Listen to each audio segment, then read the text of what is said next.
नमस्कार मित्रांनो, स्वागत आहे तुमचं शीतल्स जायका यूट्यूब चॅनलवर। आज आपण बघणार आहोत सगळ्यांची आवडती पाणीपुरी। चला तर मग जास्त वेळ न घेता सुरुवात करूयात। पहिल्यांदा आपण बटाटे उकडत ठेवले आहेत, नंतर सायमल्टेनियसली आपण चिंचेचं पाणी करून घेणार आहोत। पहिल्यांदा मी चिंच व्यवस्थित स्वच्छ धुवून घेणार आहे, कारण आपण स्वच्छ बाहेरची पाणीपुरी नेहमीच चांगली वाटते, पण घरी करताना आपण स्वच्छतेचा खूप विचार करत असतो, बरोबर।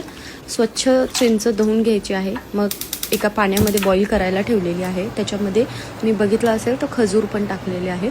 खजूरनी पाण्याची जी टेस्ट येते ती वेगळीच येते आणि थिकनेस पण राहतो त्या पाण्यामध्ये।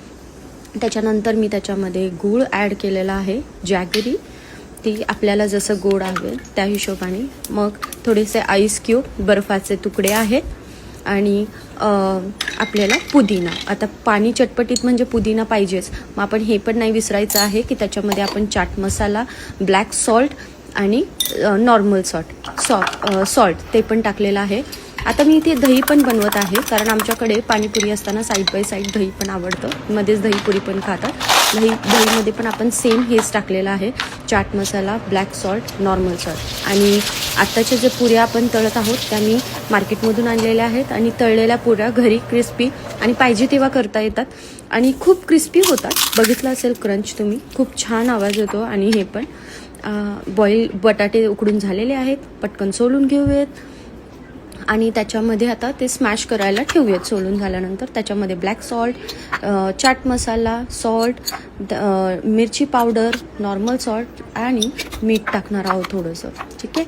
हे झाल्यानंतर सगळं मिक्स करून घेतल्यानंतर मी थोडंसं त्याच्यामध्ये, आता पाणी आपलं तयार झालेलं आहे, त्याच्यात आपण पाणीपुरी म्हटलं की बुंदी तर हवीच आहे, त्याच्याशिवाय टेस्ट नाही। तर चला, माझ्या मुलीला मी सांगणार आहे की एक पाणीपुरी खाऊन दाखव आणि तुम्हाला त्याचा क्रंच पण एकदम छान समजेल। तिला ऑनियन कांदा आवडत नाही, तर ती नाही घेणार आहे।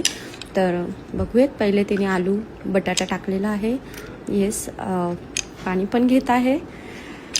आता ती काय काय टाकते मला माहिती नाही आहे, मी माझा प्रयत्न केलेला आहे सगळं सर्व करण्याचा, तिला जे लागेल ते घेईल। तिने बुंदी नाही घेतलेली, चाट मसाला, बारीक शेव 0 नंबरची चाट मसाला, थोडं चिली पावडर आणि ये हिअर इट्स गो। बघू शकता तुम्ही, क्रंच खूप क्रंची आहे। म्हणजे कधी कधी आपण फ्रेश तळलेल्या पुऱ्या पण छान असतात एकदम। ऑसम झाली पाणीपुरी, खूप छान झाली। तर विसरू नका माझ्या चॅनलला सबस्क्राईब करायला। Bye bye, have a good day.